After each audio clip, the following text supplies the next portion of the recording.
சின்ன மருமகள்ல அடுத்து என்ன நடக்க போகுதுன்னு வாங்க பார்க்கலாம். இங்க தமிழ் வந்துட்டு கண்மணியும் ஆறுமுகமும் கல்யாணம் பண்ணிக்கிற போற நேரத்துல கரெக்டா கோயிலுக்கு போயிட்டு கல்யாணத்தை நிப்பாட்டி 2 பேரையும் மண்டபத்துக்கு கூட்டிட்டு வந்துக்கிட்டு இருக்காங்க. அங்க கோயில்ல ஒருத்தர் வந்துட்டு கண்மணி ஆறுமுகம் தமிழ் 3 பேரையும் பார்த்துட்டு சன்னாசிக்கு ஃபோன் பண்ணி விவரத்தை சொல்லிடுறாரு. ஐயா, உங்க வீட்டு பொண்ணு இங்க வேற ஒரு பையனோட கல்யாணம் பண்ணிக்கிறதுக்காக மாலையும் கழுத்துமா நிக்கிறாங்க. அது மட்டும் இல்லாம கூடவே உங்க வீட்டு மருமகளும் நிக்கிறாங்க அப்படின்னு சொல்லவும் அதை கேட்டுட்டு சன்னாசிக்கு அதிர்ச்சி ஆயிருது. அடுத்து பார்த்தா இந்த விஷயம் மண்டபத்தில் இருக்கிற எல்லாத்துக்குமே தெரிஞ்சு போயிருது. என்னங்க, பொண்ணை காணோம், சரியான நேரத்தில் தாலி கட்டலாம்னு பார்த்தா பொண்ணை எங்கெங்க அப்படின்னு சொல்லிட்டு மாப்பிள்ளை வீட்டில் வந்து கேள்வி மேலே கேள்வியா கேட்டுக்கிட்டு இருக்காங்க. ஏன்னா அந்த நந்தகுமாருக்கு உண்மை தெரிஞ்சு போச்சு, இன்னும் கொஞ்ச நேரத்தில் நம்ம மாட்டிக்கிற போகிறோம் அப்படின்னு சொல்லிட்டு நந்தகுமார் வந்துட்டு கல்யாணத்தை எப்படியாவது நடத்தி முடிக்கணும் அப்படின்னு சொல்லிட்டு எல்லாரையும் அவசரப்படுத்திக்கிட்டு இருக்கான். கொஞ்சம் பொறுங்க, அவசரப்படாதீங்க அப்படின்னு சொல்லிட்டு ராஜாங்கம் சொல்லிக்கிட்டு இருக்காரு. அப்பந்தான் சேது வராரு. வந்துட்டு என்ன ஆச்சு, ஏன் கண்மணியை எங்க அப்படின்னு கேட்கவும் இங்க சன்னாசி நடந்த விஷயத்தெல்லாம் சொல்லவும் இவளை சும்மா விடக்கூடாது அப்படின்னு சொல்லிட்டு சன்னாசி சேது அப்புறம் நடேசன் எல்லாரும் சேர்ந்து கண்மணியை கூட்டிட்டு வர்றதுக்காக போய்கிட்டு இருக்காங்க. இங்க சாவித்திரி வந்துட்டு ஒரு பக்கம் புலம்பிக்கிட்டு இருக்காங்க. பார்த்தீங்களானே, நம்ம வீட்டு மானத்தை வாங்குறதுக்குன்னே வந்திருக்கா. எப்போ பார்த்தாலும் ஏதாவது ஒரு பிரச்சனை இழுத்துக்கிட்டே தான் இருக்கா. நம்ம வீட்டு பிள்ளைய போயும் ஒரு டிரைவருக்கு போய் கல்யாணம் பண்ணி கொடுக்க பார்த்துருக்கா. இவளெல்லாம் சும்மா விடக்கூடாது அப்படின்னு சொல்லிட்டு சாவித்திரி ஒரு பக்கம் ராஜாங்கத்தை ஏற்றி விட்டுக்கிட்டு இருக்காங்க. இதை கேட்டதும் மாப்பிள்ளை வீட்டுக்காரங்க, என்னது உங்க பொண்ணு ஓடி போச்சா அப்படின்னு சொல்லிட்டு சத்தம் போட ஆரம்பிக்கிறாங்க.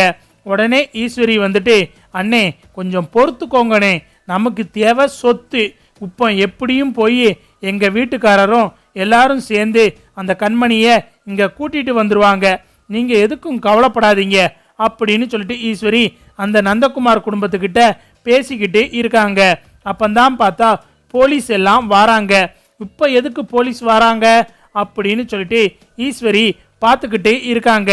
போலீஸ் கூட தாமரை கருப்பு எல்லாரும் வராங்க. அவங்கள பார்த்ததுமே மாப்பிள்ளை நந்தகுமார் ஓட பார்க்குறாரு.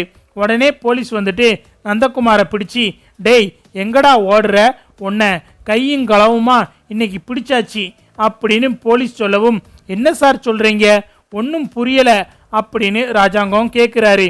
சார், இந்த நந்தகுமார் இருக்கானே, இவன் சரியான கேடுகட்ட பொம்பளை பொறுக்கி சார்.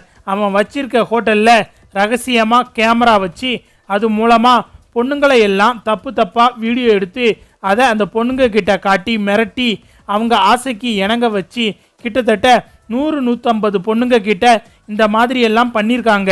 இவன் அந்த அளவுக்கு ரொம்ப மோசமான ஆளு சார் அப்படின்னு போலீஸ் சொல்லவும் அதை கேட்டுட்டு ஒட்டுமொத்த குடும்பமும் அதிர்ச்சி ஆயிடுறாங்க. உடனே ராஜாங்கம் வந்துட்டு நந்தகுமாரை போட்டு அடிக்கிறாரு. அந்த நந்தகுமாரோட அப்பாவுக்கும் அடி விழுகுது. என்ன நினைச்சுக்கிட்டு இருக்கீங்க உங்க மனசுல அப்படின்னு சொல்லிட்டு ராஜாங்கம் கத்துறாரு. சரிங்க சார், நாங்க இவனை பார்த்துக்கிறோம், கரெக்டான நேரத்தில் உங்க வீட்டு ஆளுங்க இந்த உண்மையை கண்டுபிடிச்சதுனால தான் இப்போ உங்க பொண்ணோட வாழ்க்கையை காப்பாற்ற முடிஞ்சது அப்படின்னு சொல்லிட்டு போலீஸ் சொல்றாங்க. உடனே ராஜாங்கம் வந்துட்டு கருப்பு கிட்ட கேட்குறாரு, கருப்பு என்ன நடந்துச்சு அப்படின்னு கேட்குறாரு.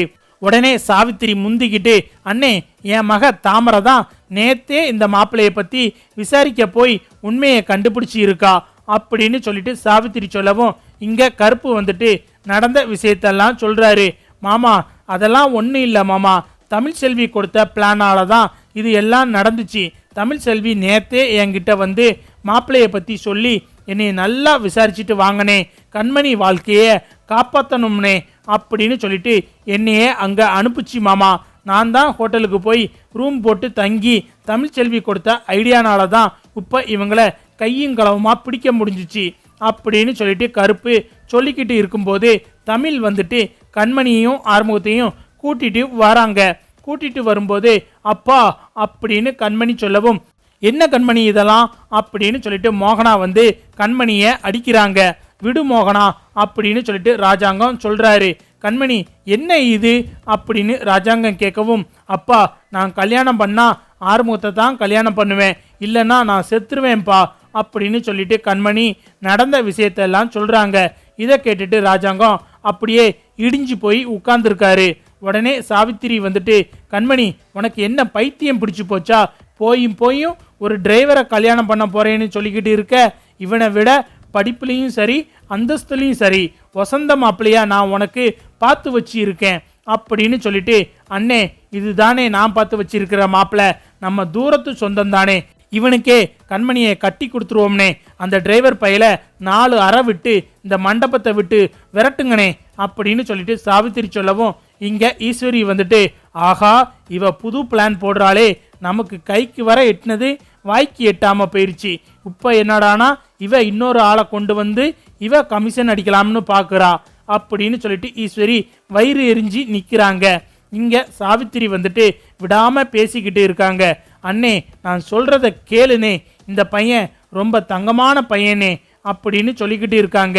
உடனே கண்மணி வந்துட்டு, அப்பா நான் யாரையும் கல்யாணம் பண்ணிக்கிட மாட்டேன், கல்யாணம் பண்ணா ஆறுமுகத்தை தான்ப்பா நான் கல்யாணம் பண்ணுவேன், வேற யாருமே எனக்கு வேணாம்ப்பா, இல்லைன்னா நான் தூக்கில் தொங்க போறேன் அப்படின்னு சொல்லிட்டு கண்மணி சொல்லவும், தமிழும் வந்துட்டு, மாமா நான் சொல்றேன்னு தப்பா நினைச்சுக்கிறாதீங்க மாமா, இப்ப கண்மணியும் ஆறுமுகமும் ஒருத்தருக்கு ஒருத்தர் விரும்புறாங்க, 2 பேரும் கோயில் வரைக்கும் போய் தாலி கட்ட போயிட்டாங்க, நான் தான் கடைசி நேரத்தில் தடுத்து நம்ம குடும்ப மானம் போயிரும்னு எடுத்து சொல்லி ராஜாங்க மாமா கிட்ட உண்மையை சொன்னா அவர் உங்களை ஏத்துக்கிடுவாருன்னு சொல்லி நம்பிக்கை கொடுத்து இங்க கூட்டிட்டு வந்திருக்கேன் மாமா, உங்க மேல நம்பிக்கை வச்சு உங்க பொண்ணு இங்க வந்திருக்கா மாமா, நீங்க தான் அவங்களுக்கு கல்யாணம் பண்ணி வைக்கணும் அப்படின்னு சொல்லிட்டு தமிழ் சொல்லவும், இங்க ராஜாங்கம் யோசிக்கிறாரு.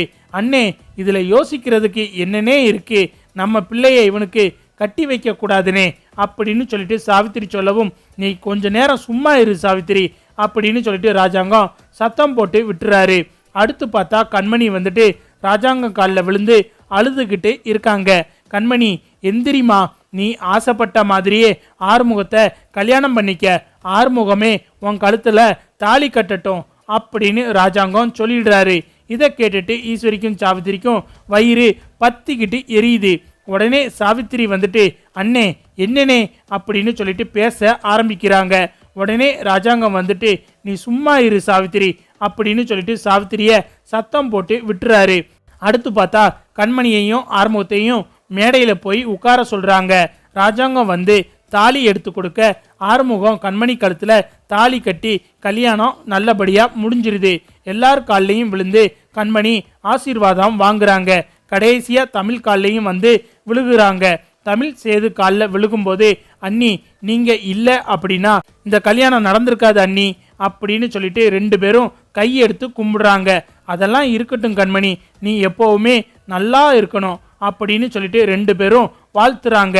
அப்பந்தான் ராஜாங்கம் வந்துட்டு, அம்மா தமிழ்ச்செல்வி நீ மட்டும் இல்லை அப்படின்னா இந்த கல்யாணம் நல்லபடியா நடந்திருக்காதுமா, என் மானம் மரியாதை எல்லாம் காத்தோட போயிருக்கும், நீ கடைசி நேரத்தில் என் பொண்ணை கூட்டிட்டு வந்து என்னோட சம்மதத்தோட இந்த கல்யாணத்தை நடத்தினது தான் எனக்கு மிகப்பெரிய கௌரவத்தை தேடி கொடுத்துச்சுமா, இதுக்கு ரொம்ப நன்றிமா, என் மகளோட வாழ்க்கையை நீ தாமா காப்பாத்தின அப்படின்னு சொல்லிட்டு ராஜாங்கம் வந்துட்டு தமிழுக்கு நன்றி சொல்றாரு. இங்க ராஜாங்கம் சொன்னதை கேட்டுட்டு சாவித்திரி ஈஸ்வரி எல்லாம் வயிறு எரிஞ்சு போய் நிற்கிறாங்க.